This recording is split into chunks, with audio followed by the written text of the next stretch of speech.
சௌக்கியமா நான் இங்கு சௌக்கியமே. உன்னை நினைச்சு பார்க்கும்போது கவிதை மனசுல அருவி மாதிரி கொட்டுது. ஆனா அதை எழுதணும்னு உட்காந்தா அந்த எழுத்துதான் வார்த்தை.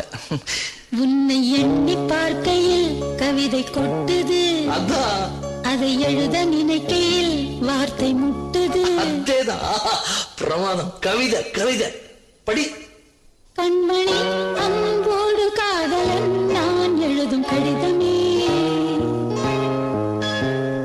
பொன்மணி உன் வீட்டில் சௌக்கியமா நான் இங்கு சௌக்கியமே.